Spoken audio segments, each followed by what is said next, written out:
A bank manager thought she was stopping a threat when she called the FBI on a quiet black man. But when the FBI arrived, they didn't arrest him. They honored him. Tavion Ricks wasn't the type to make scenes. At 35, he carried himself with the quiet assurance of a man who'd seen pressure most people couldn't imagine, and didn't need to prove anything. That Thursday morning in Lexington, Kentucky, he parked his charcoal-gray Toyota Highlander in a spot across from Fairgrove Union Bank, slid his phone into his back pocket, and walked inside with a manila folder tucked under one arm. The air inside the bank was cool, the kind that made you blink twice after stepping in from the sun. The floor was polished, the kind of glossy that showed every footprint. A small line moved slowly at the teller windows, and a kid in a soccer uniform played a loud game on his mom's phone near the waiting area. Tavion gave a quick nod to the security guard, then made his way to the small table near the counter to double-check the wire transfer form. He wasn't in a rush, but he wanted to make sure everything was right. He'd saved up for months to help his little sister Ariel start her first semester at Northern Arizona University. Books, dorm fees, meal plan, it all added up. She hadn't asked, but he knew she'd been stressed. A woman with a pixie haircut and a navy blouse stood behind the new accounts and services desk. Her nameplate read, Marlene Grover. She looked up as Tavion approached, her eyes immediately scanning him, first his face, then his clothes, then the folder. "Good morning," Tavion said. "I need to process a wire transfer. Should be all here." Marlene blinked. "Do you have an account with us?" "Yes, ma'am. Been with Fairgrove for about 3 years now. Here's my card." He handed it over with a slight smile. She took the card, glanced at the folder, then at him again. "What's the amount?" $10,000 even. Going to Northern Arizona, under my sister's name." She nodded, but it wasn't the friendly kind. It felt like she was processing more than just numbers. "I'll need your ID as well," she said. "Of course." Tavion pulled out his wallet and handed over his Virginia driver's license and a second photo ID issued by a government agency. Not military, but close. She took the IDs and walked back toward her desk, the click of her low heels echoing off the tile. Tavion stayed where he was, pulling out his phone to check Ariel's text, asking if he'd had breakfast yet. That's when it started. Marlene hovered a little too long behind her desk. Instead of typing into a terminal, she picked up the desk phone and angled her body away. She spoke in low tones, almost whispering, but not so quietly that Tavion couldn't make out certain words. "Looks suspicious. Says it's a college transfer. Yes, I have the ID. Looks staged." He didn't react. Didn't roll his eyes, didn't raise a brow. He simply slipped his phone into his back pocket again and waited. A few customers started glancing over. An older couple near the deposit box whispered to each other. The security guard, who hadn't moved for the past 10 minutes, straightened up a little. When Marlene came back, her face was composed, but tight. "It'll be just a few more minutes. We're running a secondary verification process. Standard procedure." Tavion offered a polite nod. "Sure thing." He didn't believe her, not for a second, but he wasn't going to cause a scene. That was never how his mother raised him, and it wasn't who he was. He took a seat in one of the chairs across the lobby and crossed his legs, hands clasped loosely over his knee. A framed poster behind him advertised home equity loans. A man on the poster grinned broadly while holding keys to a house. Tavion let his eyes wander, calm on the outside but ticking through scenarios in his head. He'd seen this before. Different cities, different faces, same pattern. He could already sense the storm coming, but he didn't expect how fast it would hit. But something about the way Marlene kept glancing at the door made him sit up straighter, because whatever was about to happen next wasn't going to be quiet. Marlene Grover's desk phone didn't make a sound when she tapped the extension. She was careful not to attract attention, at least not yet. But the pause between her dialing and the faint murmurs that followed didn't go unnoticed by Tavion. He could see her through the reflection in the glass panel behind her. Her lips were moving, and one finger twisted the cord of the handset. A nervous habit. Then she leaned in slightly, shielding her voice with her hand like a teenager hiding a phone call in class. Tavion didn't know who she was talking to yet, but he could guess. She hadn't touched his paperwork. His IDs were still beside her keyboard. The only thing she'd done was pick up the phone and whisper. Behind Tavion, a woman and her teenage son stepped up to the service counter. The boy glanced at Tavion, then at his mother, and whispered something. She gave him a quick shh, but her eyes lingered on Tavion for a beat too long. On the other side of the room, the security guard, an older man with a limp, shifted positions and walked a slow loop toward the front. His hand hovered near the strap of his radio. Tavion still didn't move. He knew better than to try to guess what they were thinking. But it was written all over their faces. He leaned forward slightly, just enough to see Marlene again. She had turned her chair slightly, so her back was to him, but her voice had changed. Less guarded. She thought he couldn't hear her now. Yes. African-American male. Yes. Early to mid-30s. Said he's sending money to a college. IDs look clean, but too clean. You know what I mean? A pause. No, not local. Out-of-state license. Another pause. No, no disturbance. Calm. But it feels off. I'm just saying. Better safe than sorry. She hung up less than 30 seconds later and took a breath before standing up. A smile reappeared, the kind that didn't reach her eyes. We're just waiting on a quick system verification, she said, walking past Tavion toward the glass door near the vault. Nothing to worry about. But she didn't come back right away. She slipped into a back hallway with her phone in hand. Tavion didn't need to see her screen to know what kind of call she was making now. In the lobby, the temperature had changed. Not literally, but in a way you feel. A few customers had left quietly. A man who had been in line stepped aside and acted like he needed to recheck his paperwork. A baby began to fuss somewhere behind him. Tavion glanced at the wall clock. 15 minutes had passed. No one else was waiting for system verification. The front doors swung open. 2 men stepped in, both white, both wearing fitted black jackets, both with clipped movements that didn't match the casual air of bank staff. They weren't looking for the 8, they were scanning. Tavion didn't panic, but he felt something cold settle in his stomach. The shorter agent, clean-cut, maybe mid-40s, looked directly at him. Tavion Ricks? Tavion nodded. Yes.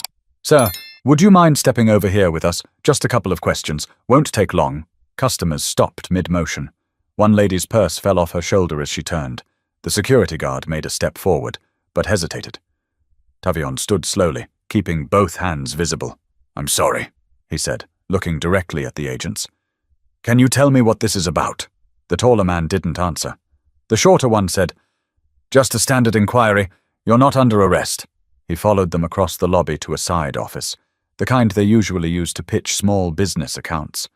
Tavion noticed that Marlene hadn't come back out. Her chair was still empty. One agent opened the door. The other gestured for Tavion to enter first. Inside, the room was quiet. A single desk, 2 chairs, a fake plant in the corner. The taller agent closed the door behind them. Have a seat. Tavion stayed standing.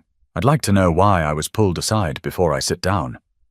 The shorter agent, who had identified himself earlier, took out a notepad. You came in to make a wire transfer? That's right. $10,000. All legal. You can check the paperwork. Do you have identification? I gave it to the bank manager already, but I have digital copies on my phone if you need them. The agent raised an eyebrow. Digital copies? I work in cybersecurity. I keep backups. Want me to show you? There was a pause. The taller agent finally moved to the desk and pulled a chair. Mr. Ricks, where did you say you're employed? I didn't. But if you're asking, I'm a cybersecurity consultant. Independent contractor. Former Navy, signals intelligence. Want the resume too? That made the shorter agent stop flipping pages in his notepad. What was your last assignment? Tavion didn't answer immediately. He looked directly at both men. Before I answer that, I want to know who requested this check. But the silence that followed told him exactly what he needed to know, because the only person in that building with that kind of fear behind their smile was sitting behind a glass wall 15 feet away. Back out in the lobby, something had shifted. What was once a typical Thursday morning had turned into a slow, spreading tension. Conversations had quieted. Eyes kept flicking toward the hallway where Tavion had just disappeared with 2 plainclothes agents. The mood wasn't loud, but it was loud enough. A woman in her 60s, dressed in a red linen blouse and carrying a checkbook in her hand, turned to the young man behind her. "Did you see that?" she asked quietly. He nodded. He didn't do anything. They both watched as the branch manager, Marlene Grover, finally returned to her desk. Her cheeks looked a little flushed, and she straightened the papers on her desk with unnecessary precision. Her eyes scanned the room quickly. When she met the woman's gaze, she smiled. But the woman didn't smile back. Near the deposit slot, the teenage boy from earlier leaned over to his mom. "Is he in trouble?" "I don't know," she whispered. "Just wait." The college student with the cracked phone screen, Trina Bowles, a sophomore at Transylvania University, had come in to deposit a summer internship check. She hadn't meant to stay long, but she had watched the whole thing unfold from the row of chairs near the window. She turned on her phone's camera, keeping the lens low and steady, just catching Marlene at her desk and the hallway where Tavion had disappeared. She didn't say a word, just started recording. At the counter, a young black man in a maintenance uniform stepped forward with a check in hand. The teller smiled at him, but she was clearly distracted. Her eyes kept drifting toward the hallway. "Is everything all right?" he asked, raising an eyebrow. The teller hesitated. "Just a system issue. Should be resolved soon." Behind him, the security guard kept checking the time, unsure whether to move or stand still. He looked toward Marlene a few times, but she avoided his gaze. Inside the office, Tavion had finally taken a seat, reluctantly. The taller agent, Reuben Dantley, typed quietly on a laptop, while the shorter one, Dominic Ferrell, kept his eyes on Tavion. "Your name flagged a concern," Dominic finally said. "We're following protocol. That's all." "Interesting protocol," Tavion replied, arms crossed. "So are you planning to verify my credentials, or just keep asking vague questions?" Dominic sighed. "We're working on that. It's just a—" The laptop beeped. Reuben looked at the screen, then looked again. Dominic leaned over. The screen showed a Department of Defense file. Tavion's clearance history, mission logs, former unit assignments, and a list of commendations stretching back nearly a decade. Reuben leaned back slowly in his chair. Dominic narrowed his eyes. "Rix, you worked Project Icewall out of Maryland, right?" Tavion nodded slowly. "You were NSA liaison?" "That's right," Dominic said. 2019, that counter-intrusion program targeting fake infrastructure nodes. Tavion leaned forward just a little. "You remember me now?" Dominic gave a slow exhale. Yeah, I do." He stood up. Reuben followed. Both men suddenly looked a lot less sure of themselves. In the lobby, Trina's phone kept recording. She caught the exact moment when the agents walked back out with Tavion. No cuffs, no firm grip, no accusations. Just quiet respect. Dominic turned to Tavion at the entrance to the lobby. "Sir, I apologize for the inconvenience. It was a misunderstanding. Your background is impressive." Tavion didn't smile. "Misunderstanding's one word for it." Then, in front of everyone, Dominic gave him a short, formal salute. Gasps rippled through the room. The older woman in red dropped her checkbook. Trina's phone trembled slightly in her hand. The maintenance worker stepped aside without a word. Behind the counter, Marlene stood frozen. Her face had gone pale. She didn't move as Tavion stepped past her desk. Customers watched in silence. Some began whispering. A few looked at Marlene now, not Tavion. Tavion didn't speak. He walked slowly toward the exit, taking his time. Not to be dramatic, just to be seen. He opened the door and stepped into the sunlight, leaving behind a room that no longer felt quite so certain of itself. But one glance back at Marlene's desk told him everything he needed to know. She hadn't expected anyone to look at her like that. 15 minutes earlier, when Marlene Grover hung up her phone in the hallway, she believed she was being cautious, proactive even. In her mind, she was erring on the side of safety. That's how she justified it. She hadn't expected them to respond so fast. The agents had been less than 3 blocks away when the call came through. The keywords she used, suspicious mail, financial documents, Possible fraud, foreign background, were more than enough to raise a flag. Dominic Ferrell and Reuben Dantley had been monitoring an unrelated case downtown when the dispatch came in. Dominic read the call log on his tablet as they sped through a yellow light. Bank manager says she has a male acting suspicious. Claims the IDs are too polished. African-American male. Wire transfer. Reuben raised an eyebrow. Too polished? Dominic didn't respond right away. He hated calls like this. He'd had too many of them over the years. Half the time it was nothing more than someone letting their bias do the talking. But they couldn't ignore it. When they pulled up to Fairgrove Union Bank, they kept their jackets on, kept their demeanor neutral, and walked through the door with quiet confidence. Dominic scanned the room. Tall glass windows, cream-colored tile. 15, maybe 20 people inside. Most looked normal. Some looked confused. But one man stood out, not because of anything he was doing, but because of the space around him. He wasn't being loud. He wasn't fidgeting. He wasn't raising a voice. But the people near him had shifted, created a buffer. Dominic knew that look, knew that tension. He walked straight to Tavion. "Tavion Ricks?" The man turned, calm and steady. "Yes." "Would you mind stepping over here with us? Just a few questions." Tavion didn't argue. He didn't flinch. But Dominic could tell he was analyzing the situation, reading everything. That told him something right away. This man wasn't just some guy walking into a bank. Inside the small office, things had moved quickly. Tavion had challenged them, not with hostility, but with clarity, with purpose. Then came the moment Dominic recognized his name. Now, as they stood outside the office again, everything had changed. Dominic stepped ahead of Tavion and walked toward the center of the bank. He didn't look at Marlene right away, but when he did, he walked up to her desk with the authority of someone who had nothing to prove. "Are you the one who called this in?" he asked plainly. Marlene blinked rapidly. "Yes, I had concerns. He gave me credentials, but they didn't seem real. The situation felt off." Dominic nodded once, then turned to Reuben, who stood behind him. "This man has been vetted by the Department of Defense, cleared at levels you don't even get near. He's worked with NSA, Cyber Command, and Homeland Security on infrastructure defense. The only thing off here is your judgment." Marlene's jaw twitched. Her mouth opened, then closed again. Words wouldn't come. Dominic wasn't shouting. He didn't need to. Every word carried through the room like thunder.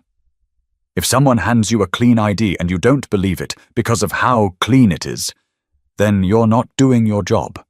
You're profiling. Tavion stood a few steps behind them, arms crossed, saying nothing. Marlene swallowed. "I didn't mean—" "You didn't need to. It's all in the report now." Around them, phones were out. People had started recording. Even the security guard stood still, unsure whether to intervene or just stay out of it. Dominic turned toward Tavion. "I apologize for this. It should never have happened." Then, in front of the entire room, he raised his hand and saluted. Tavion didn't return it. He simply looked at Dominic and said, "Thank you." The agents left soon after, quietly, professionally. Their job was done, but the story was just starting to take shape. Because when Trina Bowles posted that footage online, barely 45 seconds long, it didn't just show a man being saluted. It showed a room full of people realizing they'd been watching the wrong person all along. Before the salute, before the apology, before the room fell silent, Tavion had been sitting alone at a glass-topped desk, watching two federal agents silently exchange looks over a government database that hadn't seen his name in years. He knew exactly what was on that screen. More than a decade of service, clearance levels most civilians didn't know existed, and his name etched into the back end of cybersecurity firewalls guarding some of the most sensitive systems in the country. But none of that changed the fact that he'd been pulled into a back room like a threat. Dominic Ferrell had been the one asking the questions. He wasn't aggressive, but he wasn't warm either. Professional, sharp-eyed, calculating. Reuben Dantley had been the quieter one. He typed slowly, pausing only when something caught his attention.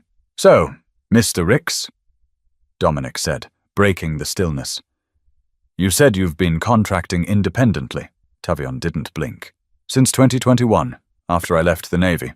You left voluntarily? I did. 8 years active duty, 4 with SIGINT, 2 deployments. Last role was Joint Task Cyber Operations. I transitioned out, finished my master's, and built my own client base. I solve problems now, not create them.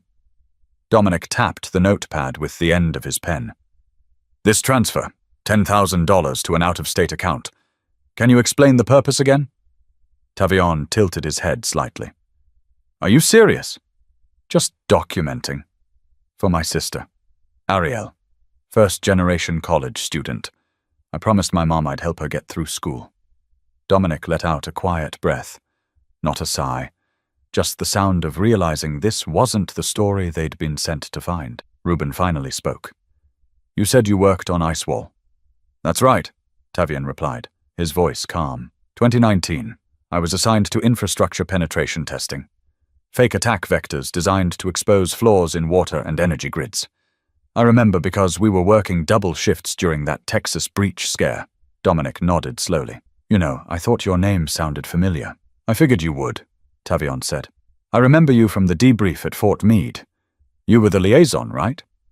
Yeah, Dominic said, this time with a faint tone of respect. You were the guy who found the code buried 3 layers deep in the virtual machines. Tavion gave a small shrug. Just doing the job. The room was quiet for a moment. Something unspoken passed between them. The cold distance started to thaw. Reuben leaned back in his chair. So, what exactly made the bank manager suspicious of you? I walked in, Tavion said. While black, with clean paperwork, wearing a shirt that probably cost less than her glasses. Dominic didn't laugh, but he didn't argue either. They sat with that for a beat. You have your IDs on you? Reuben asked. In the folder she never touched, Tavion replied. And digital copies in my encrypted phone, if you'd rather scan them. Dominic looked over at Reuben. Pull up the DoD record, cross-reference his SASN, Reuben typed. The response was near instant. The screen lit up with a profile that left no room for doubt. Top secret clearance, 10-year clean audit trail. No flags, no alerts. 1 award citation for halting a real-time breach attempt from an offshore proxy targeting voting infrastructure. Dominic rubbed a hand over his jaw. Damn. Reuben didn't say anything, just leaned back in his chair and looked at Tavion like he was seeing him for the first time. Dominic turned to Tavion. Mr. Ricks, I think we've wasted your time. You think? Tavion's voice was calm but firm. We were acting on a report. A serious one. But we see now there's no threat here. No threat here, Tavion repeated, nodding once. Good to hear that officially. Dominic stood. Let's head back out. Tavion didn't move yet. He looked between them. Before we walk out there, he said quietly, I want you to understand something. The agents paused. I've served this country longer than most people have kept a steady job. I've protected systems that most Americans don't even know exist. And today, I walked into a bank with nothing but good intentions and got treated like I was holding a bomb. Neither of the agents said anything. That woman didn't see me. She saw a threat wearing brown skin, and you showed up ready to believe her. Dominic nodded slowly. You're right. And we'll document that. Tavion stood, straightened his shirt, collected his folder. Let's go. But as he reached for the door handle, he wasn't thinking about the agents anymore. He was already wondering who in the bank would look away when he walked back through that lobby. The door creaked open. The lobby wasn't loud, but it wasn't still either. A few whispers swirled the moment Tavion stepped back out with the 2 agents behind him. Some people pretended to look at their phones. Others didn't even bother pretending. Trina Bowles, still sitting by the window, had never stopped recording.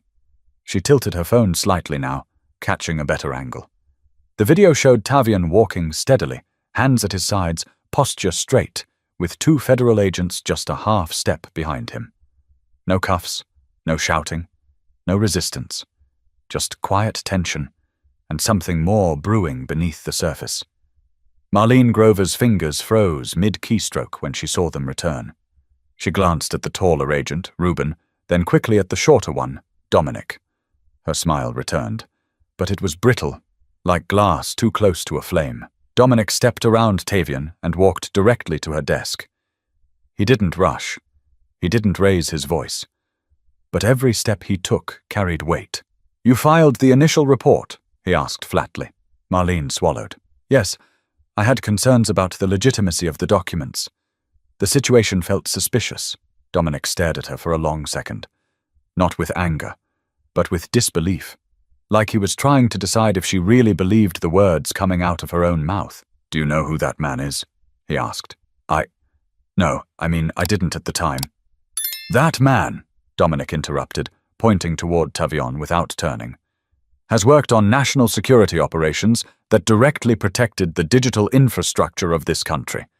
He's cleared at levels that neither you nor anyone else in this building will ever touch." Marlene opened her mouth, but nothing came out. "I know that because I worked with him," Dominic continued. "I was part of the same joint task force. He's one of the reasons our elections weren't compromised in 2019, and today you reported him because you didn't like how his ID looked?" I thought—" "You didn't think," he cut her off. "You assumed." Silence wrapped the room tighter than any shout ever could. Even the clicking keyboards behind the counter stopped. Every customer, every staff member, every soul inside the bank was listening. Tavion stayed where he was. He didn't need to say a word. Dominic turned to face the lobby now, addressing everyone without raising his voice. This was not a routine check.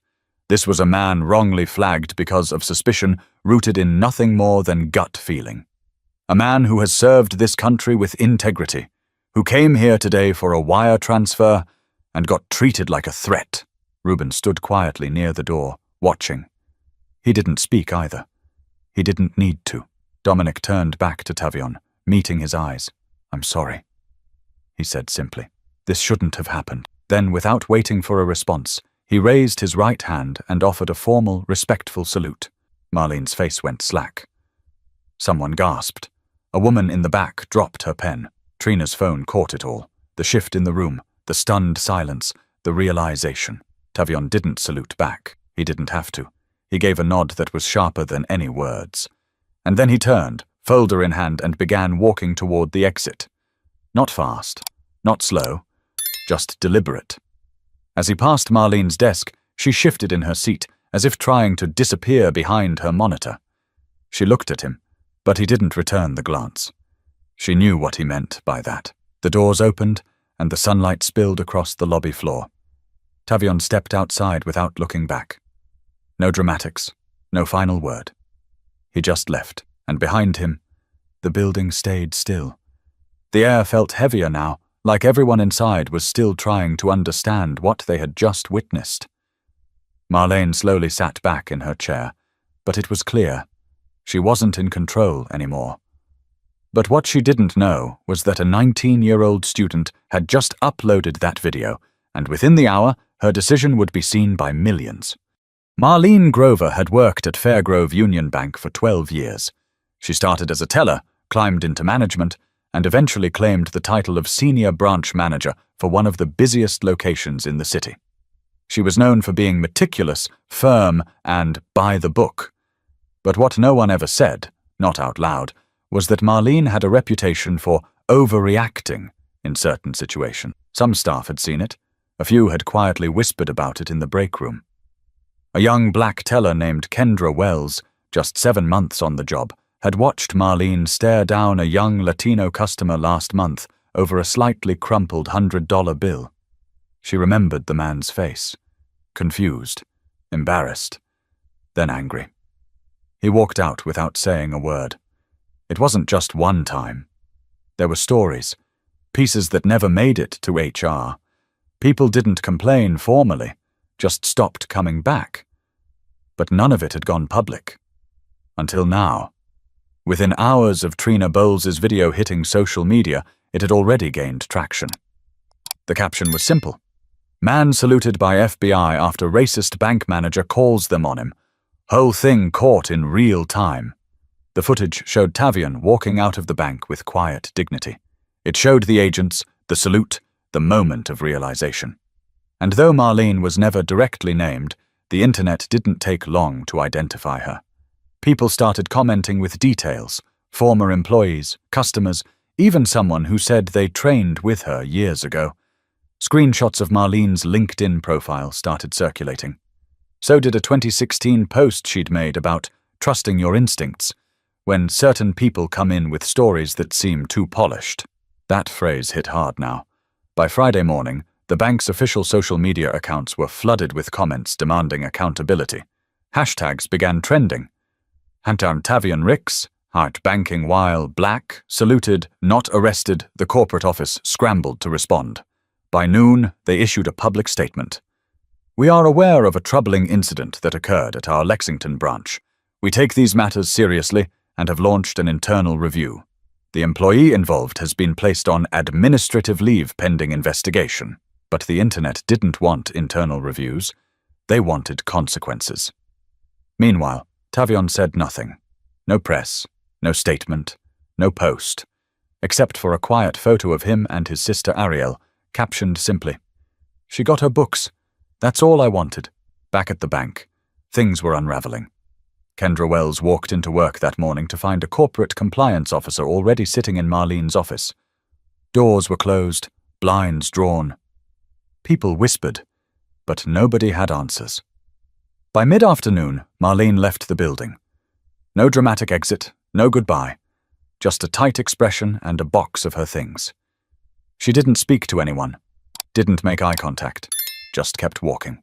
Kendra watched her go from the break room window. "I knew it was coming," she said to the assistant manager, Dale Tran, who was pouring coffee nearby. He didn't reply right away, just nodded slightly. She called the FBI on a man who had done nothing. Dale. Nothing, I know. And then watched him get saluted. You don't recover from that. Later that day, an internal memo circulated among Fairgrove Union employees. It didn't name names, but it talked about mandatory training on implicit bias, reinforcing policy standards, and committing to fair service for all clients. It was the kind of language meant to calm a storm. But the storm was already national. Major outlets had picked up the story. A local news station interviewed Trina. She sat outside her dorm, wearing a hoodie and holding her phone, explaining how surreal it felt to see it happen in front of her. "I didn't expect that video to blow up," she said. "But I'm glad people are talking, because I've seen that kind of suspicion before, just never ending in a salute." The fallout wasn't over. A lawyer representing Tavion contacted the bank's legal department. No lawsuit had been filed, yet. But the message was clear. The damage had been done. Whether he chose to pursue a case was his call. As for Marlene, her name was already tied to something far bigger than a bad decision. It was tied to a moment of reckoning, a public snapshot of the assumptions some people carry, and the quiet strength it takes to stand through them without flinching. But the real power was that Tavion hadn't tried to humiliate her. He'd let her face her reflection, and that was punishment enough. By Saturday morning, Tavion Ricks was trending, not just locally, not just in Kentucky, everywhere. The video Trina Bowles uploaded had passed 2 million views overnight. Celebrities, activists, and veterans had reshared it. Screenshots of the FBI agent saluting Tavion flooded timelines with captions like, "This is what real service looks like," and "saluted, not suspected." And yet Tavion himself stayed almost completely silent. No press tour, no interviews, no angry posts. Just that one quiet photo with his sister, Ariel, holding up her freshman textbooks and smiling like the rest of the world didn't even exist. But the world was watching.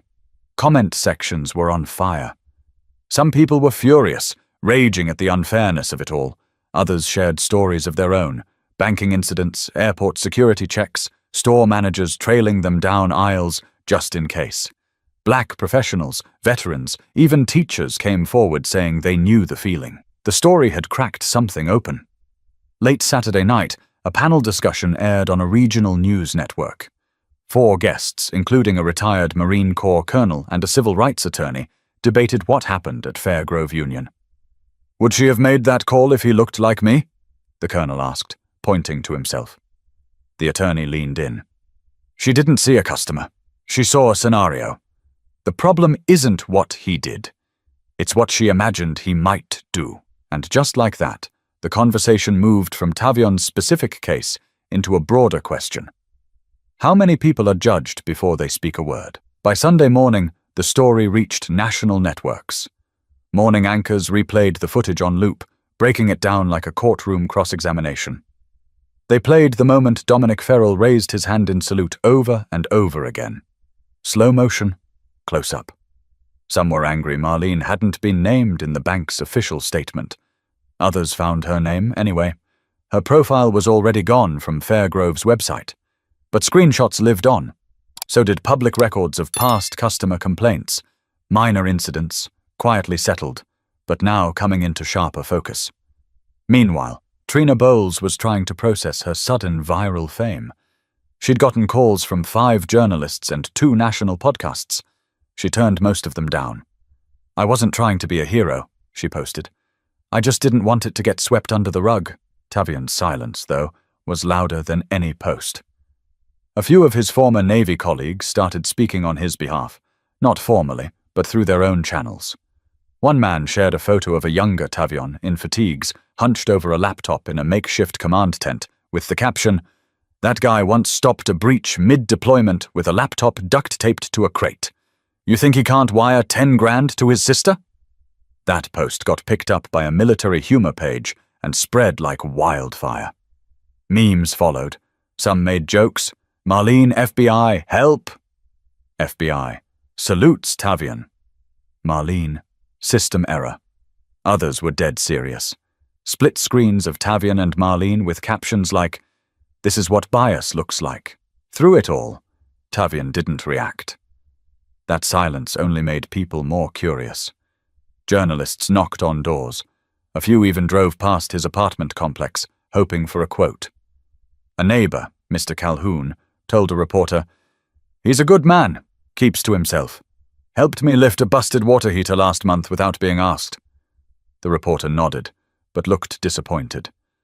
There wasn't a scandal here, just a man who wanted to help his sister and got treated like a threat for trying. Some people online begged Tavion to speak up, to sue, to lead a protest, to do something, but he didn't. Instead, Arielle posted a short video on her own page, just 30 seconds long. It showed Tavion standing outside a bookstore, holding her backpack while she bought supplies. He didn't know she was filming. She captioned it, "He doesn't want the spotlight. He just wants me to be okay." The video went viral too. More people began to understand. Tavion wasn't staying silent because he was afraid or unsure. He was doing what he'd always done, quietly taking care of the people he loved, while the noise swirled around him. But that quiet strength only added fuel to the fire, because people couldn't stop asking what might have happened if Dominic Ferrell hadn't recognized him first. By Monday morning, Fairgrove Union Bank's corporate office in Louisville was in full crisis mode.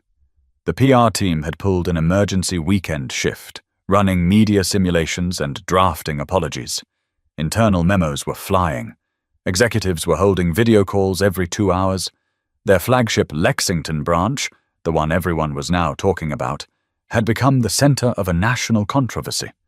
Not because of a data breach, not because of theft, but because one of their managers had quietly picked up a phone and called in federal agents on a loyal customer, who happened to be black. Customers began withdrawing their money, not in massive waves, but in steady, symbolic amounts. One woman filmed herself closing her account, saying, "I've banked here for 11 years, but if your manager can call the FBI on a war veteran, you don't need my business."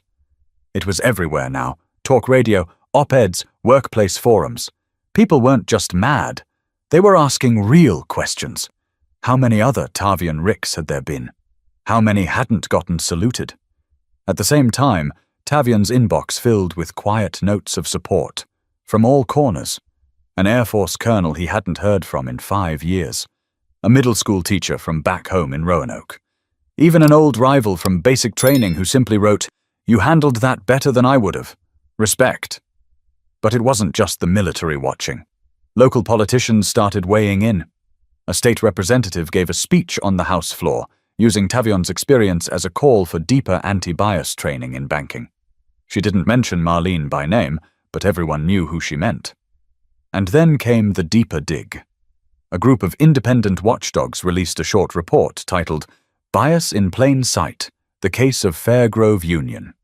It reviewed Marlene Grover's branch over the last 5 years, and the numbers didn't lie. Over 80% of fraud alerts had been filed against people of color, despite the branch's customer base being majority white. Several complaints had been closed without escalation, but the pattern was clear. One line in the report stood out. It is statistically improbable that one employee could repeatedly suspect fraud from the same demographic without some form of underlying bias. Marlene had vanished from public view, no interviews, no statements. Her personal social media pages were locked or deleted. A photo of her taken outside a gas station in a nearby town was shared online. She looked tired, sunglasses on, head down. The caption simply read, "Hiding now." The world had flipped upside down for her. Inside the Lexington branch, her old office now sat empty. Kendra Wells, who had always kept her head down and followed the rules, found herself fielding quiet thank yous from co-workers. "Thanks for saying something," one teller whispered. "Even just in the break room. We all knew it, but no one wanted to be the first." Kendra didn't smile. She just nodded. Now the whole world knows. Corporate finally released a follow-up statement. "We have concluded our internal review. Effective immediately, the employee involved in the incident at our Lexington branch is no longer with Fairgrove Union Bank. We are committed to learning from this and making real changes." It was cold, clinical. No apology to Tavion. No mention of what they'd failed to stop before the cameras rolled. But by now, Tavion didn't need their apology. He'd already made his point without raising his voice. He didn't sue, he didn't hold press conferences, he didn't chase headlines. He did something quieter, and arguably more powerful. He showed people exactly how dangerous unchecked bias can be, and how grace under pressure speaks louder than outrage. Meanwhile, Ariel started a scholarship fund in her brother's name, the Tavion Ricks Leadership Grant. It aimed to help first-generation students pursuing cybersecurity or public service. Donations poured in, some from strangers, some from fellow veterans, some from people who had never trusted banks again until now. And every time someone asked her, "Did your brother help with the fund?" she just smiled. "He doesn't want the credit, he just wants the work to get done." But the truth was, Tavion didn't need credit to leave an impact. Because sometimes the strongest voices are the ones that speak only when it truly matters. It wasn't until the following Friday that Tavion said anything directly. No interviews, no TV appearance, just one short video on his sister Ariel's page, recorded from the passenger seat of his SUV while they waited for takeout. Ariel was the one holding the phone. He hadn't planned on speaking. But after she asked him quietly, "Don't you want people to hear it from you?" Tavion took a breath and said yes. The video was less than 2 minutes. No editing, no lighting. Just Tavion, in a black t-shirt and a tired smile, leaning forward slightly, looking into the camera like he was talking to someone sitting across a kitchen table. "All right," he began. "So, I've seen the posts. I've read the messages. First of all, thank you. Really. It means a lot." He paused, then continued. "Here's the thing. What happened to me at that bank? It wasn't new. It wasn't shocking. Not to me and not to a lot of people who look like me. It's happened before, just usually without the camera, without the salute, and without someone like Agent Ferrell in the room." He glanced toward Ariel, then back to the phone. "I didn't stay calm because I was trying to impress anyone. I stayed calm because I've had to, because I've been in rooms with people more dangerous than Marlene Grover and kept my head. Because if I'd raised my voice that day, it would have changed the whole story." His voice didn't waver. "If anything, it got steadier. I don't hate her. I don't want her life ruined. I just want people to understand that bias isn't always loud. It doesn't always show up in slurs or fists. Sometimes it shows up with a phone call. Sometimes it's in the questions people ask you, but not the guy in line before you." He leaned back slightly. "This story got big because the ending was different. But I'm not special. I just got seen. And I want people to remember that. For every story that goes viral, there are hundreds that don't." He gave a small shrug. That's it. I'm gonna go eat now. The video ended, but it said more in 90 seconds than some people could say in a lifetime. By that evening, the video had been shared over 100,000 times, not because it was loud, but because it was real, quiet, sincere, and unflinching. A few days later, Tavion agreed to appear at a veterans roundtable hosted at the local community center. It wasn't televised. There were no cameras, just chairs in a circle, and people who had served in different branches, from different generations, all talking about what it meant to return home to a country that didn't always know how to see them. When it was Tavion's turn to speak, he kept it simple. "I didn't expect the salute," he said. "But I didn't need it either. I just needed someone in that room to remember who I was, before they decided who I might be." That line stuck. One of the panel moderators quoted it later in a newsletter. Then it made its way to a campaign speech, then to a university commencement. He hadn't meant to coin a phrase, but truth has a way of echoing. Tavion went back to work, back to coding, to contracting, to helping Ariel study for midterms. Life didn't change overnight. It wasn't supposed to. But the way people looked at him sometimes, on the sidewalk, at the grocery store, even at the gas station, was different. A man who had been made invisible was now, unmistakably, seen. And the lesson? It wasn't about going viral. It wasn't about revenge. It was about patience, self-control, the kind of strength that doesn't need to raise its voice to carry weight. Tavion showed people what it looked like to stand tall, not in uniform, not in a press room, but in the middle of a bank lobby where no one expected him to belong. He belonged. Always had. We just had to catch up. So if this story left you thinking, good, that's the point. If you've ever felt judged before you even opened your mouth, or if you've ever caught yourself making judgments you couldn't explain, remember this. It only takes one person to start changing the room. If Tavion's story moved you, hit that subscribe button. We've got more stories worth telling, real ones, the kind that make you feel, make you think, and hopefully, make you better.